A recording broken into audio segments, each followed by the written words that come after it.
So, today I kind of wanted to bring you two things. There aren't enough hours in the week to actually try and do all of this, but I'm gonna try and find time to I'm gonna put aside some kind of the granddaddy of them. Oh, okay. Yeah. Bent safety clip. The master of unlocking. Who's that poorly lit loser in 2015 mumbling his way through his videos?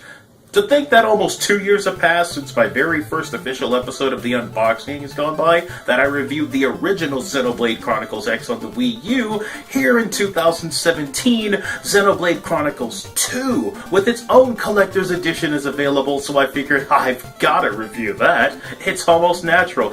And in the spirit of sequelitis, I've decided to upstage my 2015 past self by wearing an even more ridiculous piece of headgear. But for this video, it's going to be a little bit different. You see, I've actually decided to put the contents back in the box of the Wii U version. That's right, a reboxening.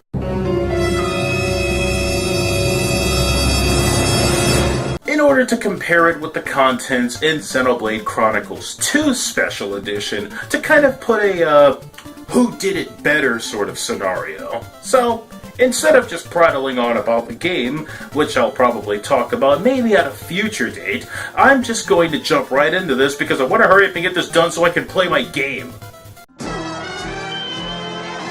Xenoblade Chronicles X, to my knowledge the only collector's edition on the Wii U, unless you want to count those amiibo packages, which I really don't. Sure, it's nice to have Yoshi's Woolly World and Legend of Zelda Twilight Princess, but I would consider those to be collector's editions the same way I consider Arby's to be food. As the contents in each boxes are similar, they both are roughly the same size in terms of dimensions. However, the Xenoblade Chronicles 2 box is noticeably heavier. X includes, well, the game naturally, a 100-page art book, a digital soundtrack on USB drive, and a 5x7 matted art card, while the Chronicles 2 box includes the game with a special metal case, the Xenoblade 2 Collected Works art book, and a sound selection CD soundtrack. Okay, so the predecessor provides one more piece of art, and while we do have a steel case for the game and a hardcover art book, I kinda prefer the USB flash drive soundtrack as opposed to an audio CD, so having one more item than the sequel, I'm going to give the edge to Chronicles X in that department. I do like the color scheme of the Chronicles 2 box. Its brighter hues is a total opposite aesthetic from the darker color palette that seemed to make up most of Chronicles X. Now, while I certainly don't expect Chronicles X's standard by-the-number case to put up much of a puncher's chance against the steel art book, it does have reversible artwork upon which I have autographs from voice actors Robbie Daymond, who voiced one of the male avatars, and Keiji Tong, who voiced the character Yell. I can be an absolute sucker for metal game cases, so I consider this a rather momentous occasion. Not only is Xenoblade Chronicles 2 the first steel game case on the Switch, correct me if I'm wrong about this, I think it's the first steel game case for a Nintendo game ever, at least released in the United States. Now, I probably won't go too much into a tit-for-tat regarding the art book, however, I will use this as an opportunity to speak very briefly about something that's been rather a contingent amongst the fans of this game and probably outside viewers looking in.